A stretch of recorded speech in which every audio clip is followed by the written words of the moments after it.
Yeah, man, let me just continue. Yeah, part two.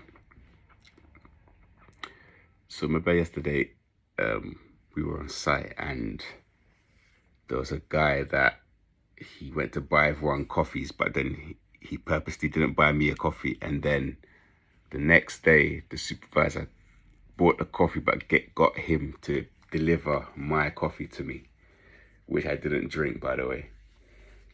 Yeah, so today, and then that supervisor pulled me to one side. He was like, oh, at work, you don't want to get ostracized, blah, blah, blah. And then a new day now was today. We're on site. I turn up, pulled up, and we're about to start the job. So we set out all our tools, all of our equipment to do the job. And there's a part of the job where you have to climb up a ladder, and it was dark and cold. And it was me, that guy, and two other guys. So me and this other guy, two black guys, we were like, oh, we don't mind, we'll go up. But obviously it's a bit harder to climb up and it's a bit more of like a trickier job. So we were like, all right, we'll go up and fix the higher part, and then you two can kind of hand us the bits that we're gonna do. So we did that, and the other guy who was there before me had set his bits out before me, and he always does that. It's like this competitive, like we're racing, but even though he sets his stuff out, it's like he finishes like literally just before I finish. So it's never like what equal pegging, but there is no equal pegging because I know what I'm doing, and they're like making it up as they go along. So we finished the job, and as I'm up on the ladder doing the last bit of my job, there's a second part of the job which is a bit more technical, which is like a bit more like you need a bit of knowledge and know-how. You need to use this software and do the next part. It's more like on the engineering side, like you need a bit more like knowledge. And the supervisor that pulled me aside and was like, oh, you don't want to get ostracized, he started to like train them up on that part of the task that I haven't been shown that part as yet. And that's fine. But it was done in a way, it was like I was disadvantaged because I couldn't see what he was telling them. But as I was now out of the way, he's now using that as an opportunity to train everybody up and show them all that and teaching them.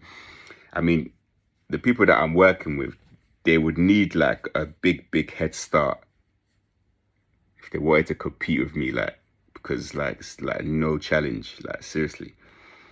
But yeah, so he was showing them that. And why I wanted to bring this up is because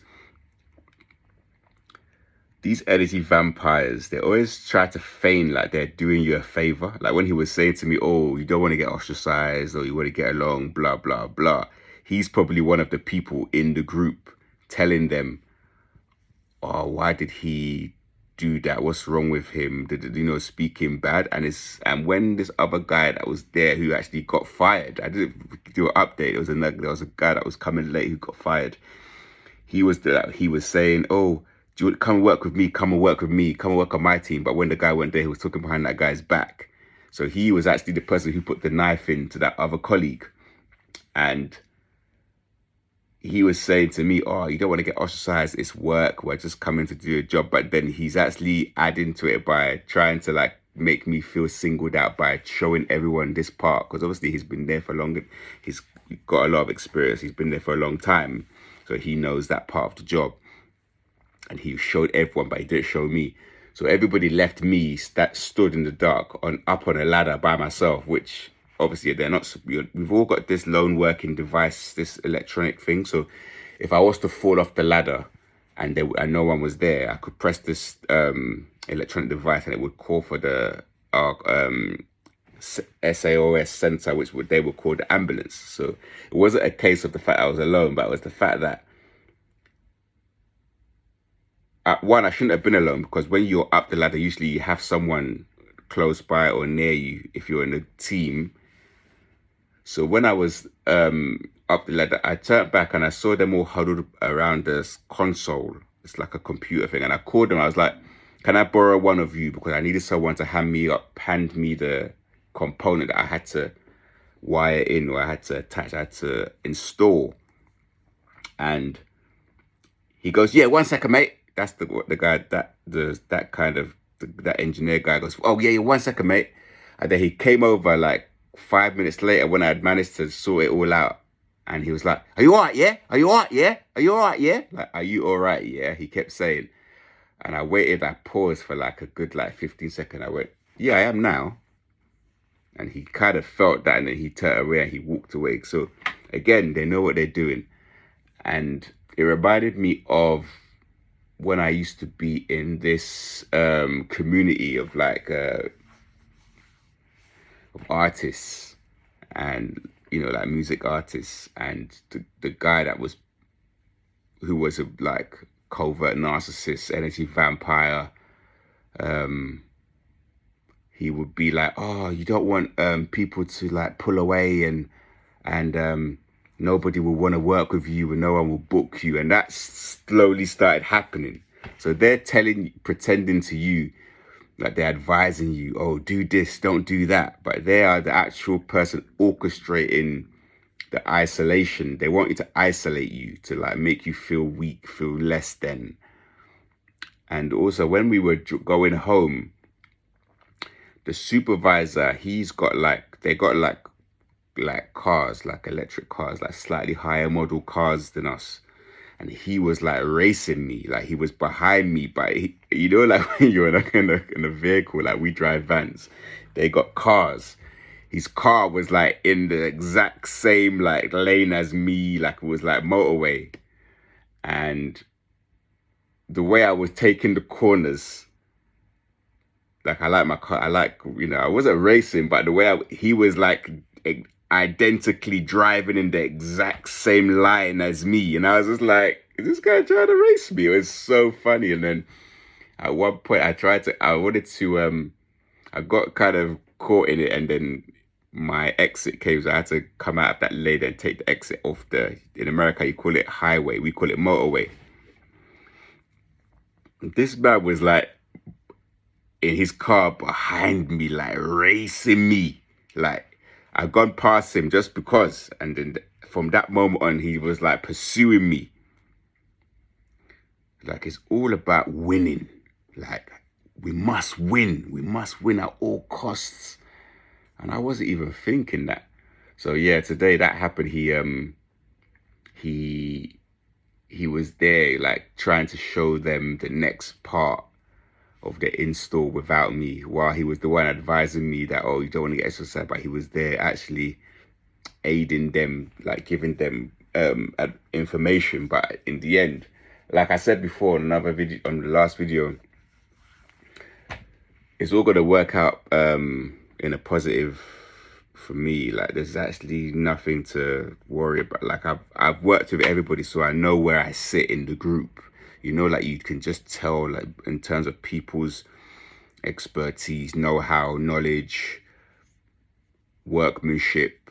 You can just look at people's work and just know like what they're about. And I got nothing to worry about. And even if things were to go awry with this business, which it tends to go that way with a lot of companies, when you're in there and they sort of gang up and sabotage you, I can take the trade somewhere else. So in terms of like finding work, it won't be a problem until I reach the pinnacle and find that purpose and find a way to sort of make my own way. Because these jobs and 9-to-5s and these routine matrix is not for people like us. Seriously, like I woke up a long time ago. I've known for such a long time.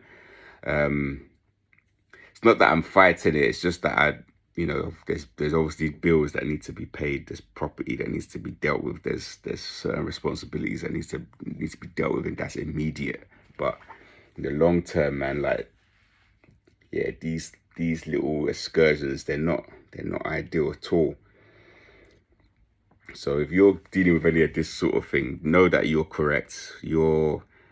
What your gut is telling you is correct. These people are haters. They're jealous. They are, carrying out smear campaigns, envious, backbiting, gaslighting, breadcrumbing you, illusory of truth effect, completely lying to you all the time until you start believing the lie, thinking that you're not good enough, that you're not capable when you definitely are. When you're the top person, they want you to be at the back. They want you to be a follower. Yeah, man, it's just like, it's sort of an illusion with these characters. It's an illusion. It's a big illusion. And if they were even like to humble themselves, there's so much they could learn from people like us. Like, I could be teaching a lot of the younger guys like some of the techniques and ways to do things, the sequence to do things to make their lives easier. But they just won't listen. They just see it as who do you think you are? Like, coming around here, like, who are you? Like, you just joined. Even if they joined before you, but you got more experience than them, so you got more know-how, they still won't stand for it. They just can't take it from you. How dare you? It's just like, man, it's like, I don't know how these people live their lives. Like, they just live in darkness. Like, they wake up and they just like get out of their bed, and it's like there's like a cloud of water, just like rain, just pouring over their whole body. That's literally how they live. I have my oatmeal and I'm like up, have my coffee and I'm like bouncy, even at work, like listening to like music. They're just like always angry, like, oh no, stay up. Peace.